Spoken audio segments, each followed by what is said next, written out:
non-citizens. Three U.S. citizens, children from two different families, were deported with their mothers by Immigration and Customs Enforcement during the early hours of Friday morning. One of them is a 4-year-old with stage 4 cancer who was deported without medication or the ability to contact their doctors, the family lawyer said.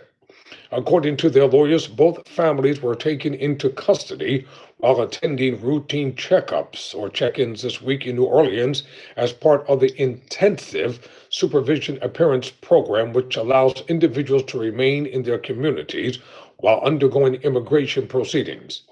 Lawyers say the families were taken to Alexandria, Louisiana, a 3-hour drive from New Orleans, where they were prevented from communicating with their family members and legal representatives and then put on a flight to Honduras.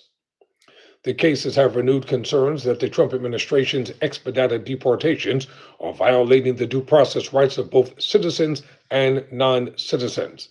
Quote, I don't know how much more of a blatant or clear constitutional violation there can be than deporting U.S. citizens without due process, said Alana Odoms, executive director of the ACLU of Louisiana, especially with some of those citizens being the most vulnerable of all vulnerable children. And not just any children, children with medical conditions that are dire, quote, close quote. The U.S. government has never released data on how many U.S. citizens have been wrongly detained or deported by ICE, but independent investigations have revealed that ICE has arrested, detained, deported, and issued detainers requests to local jails to hold a person in custody for thousands of citizens since the agency's creation in 2003.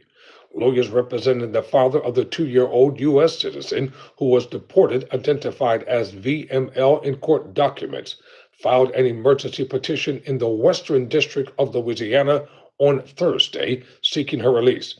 The child was put on a plane to Honduras the next morning before the court opened. Hours after the deportation, U.S. District Judge Terry A. Dougherty, a Trump appointee, issued an order expressing his concern that the girl had been deported against her father's wishes, while stressing it is illegal and unconstitutional to deport U.S. citizens.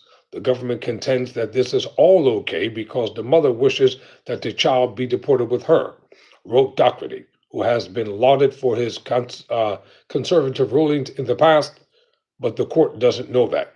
Dougherty set a May 16 court hearing to investigate his strong suspicion that the government just deported a U.S. citizen with no meaningful process. The order did not call for the girl's return or recommend any recourse for the family.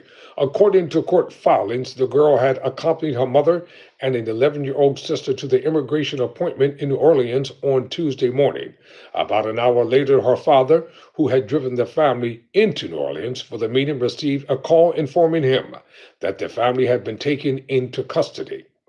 That night, the girl's father was allowed to speak with her mother for only a minute before an ICE agent ended the call. Lawyers say the man did not get the chance to speak to his partner or child again until after they were released in Honduras.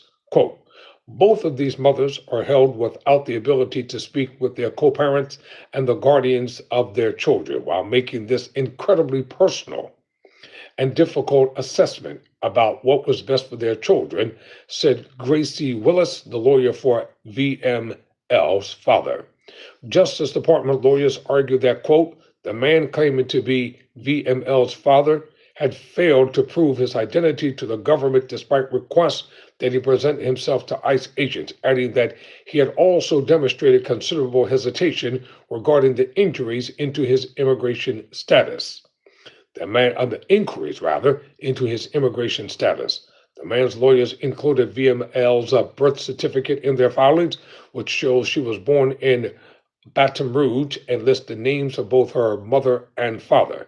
The government is not disputing the immigration status of any of the three children.